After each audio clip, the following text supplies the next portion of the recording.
Cricket জগতে বিধ্বংসী ব্যাটসম্যানদের মাঝে উল্লেখযোগ্য এক খেলোয়াড়, যে ওয়ানডেতে একবার নয় তিনবার ডবল সেঞ্চুরি করেছে, যে ব্যাট হাতে অনেক বড় বড় বোলারদের তার ধোঁয়াধার ব্যাটিংয়ে কেরিয়ারও ধূলিসাৎ করেছে, যে বর্তমান সময়ে এসে ভারতীয় জাতীয় দলের অধিনায়কের ভূমিকা পালন করছে।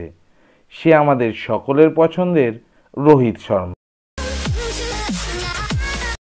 রোহিত শর্মা 1987 সালে 30শে এপ্রিল মহারাষ্ট্রে গুরুনাথ শর্মা ও পূর্ণিমা শর্মার ঘরে জন্মগ্রহণ করে।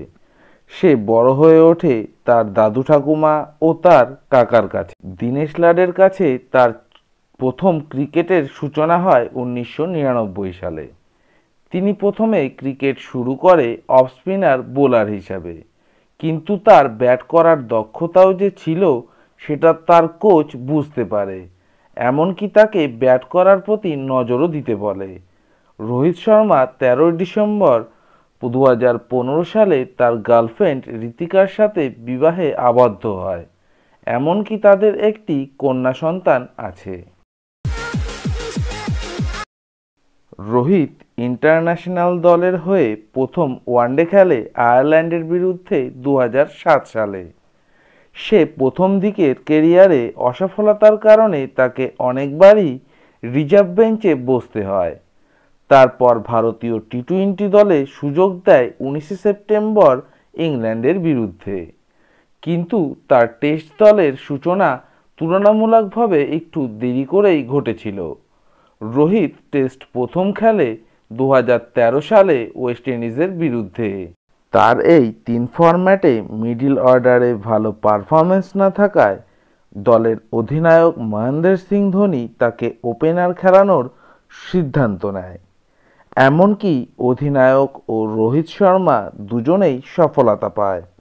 তারপর থেকে রোহিত শর্মাকে আর পেছন ফিরে দেখতে হয়নি। সে একের পর এক বড় ইনিংস খেলে ভারতীয় দলে তার জায়গা পাকা করে ফেলে। তার বড় ইনিংসের মধ্যে উল্লেখযোগ্য ওয়ানডেতে নিজস্ব 208, 209, 264 রানের ইনিংস। বর্তমান সময়ে ভারতীয় জাতীয় দলের 3 ফরম্যাটেই অধিনায়কের দায়িত্ব পালন করছে। রোহিত জাতীয় দলে খেলার পাশাপাশি আইপিএলেও অংশ নেয়। সে 2008 সাল থেকে 2010 সাল পর্যন্ত ডেকেন চার্জার্সের হয়ে খেলে। তার পারফরমেন্স এই 3 বছরে খুব একটা খারাপ কাটেনি। তারপর 2011 সালের আইপিএলের অকশনে ঘরের ছেলেকে ঘরের হয়ে খেলার সুযোগ করে দেয়। 2011 সাল থেকে বর্তমান সময় পর্যন্ত মুম্বাই ইন্ডিয়ান্সের হয়ে খেলছে। সে মুম্বাই ইন্ডিয়ান্সের হয়ে তার অধিনায়কত্বে একবার দুবার নয় 5 বার আইপিএল ট্রফি জেতায়। সে আইপিএল আসরে ধোনির মতোই সফলতম অধিনায়ক হিসাবে পরিচিত। বন্ধুরা, আমি জয়ন্ত। আমার এই ভিডিওটা তোমাদের কেমন লাগলো আমাকে কমেন্ট করে জানাও। ভিডিওটা ভালো লাগলে লাইক দিয়ে আমার পাশে থাকো। বন্ধুদের সাথে বেশি বেশি করে শেয়ার করো। যারা আমার চ্যানেলে নতুন এসেছো তারা আমার চ্যানেলটাকে সাবস্ক্রাইব করে বেল আইকনটাকে অল করে দাও, যাতে আপকামিং ভিডিওগুলো প্রথমেই দেখতে পাও।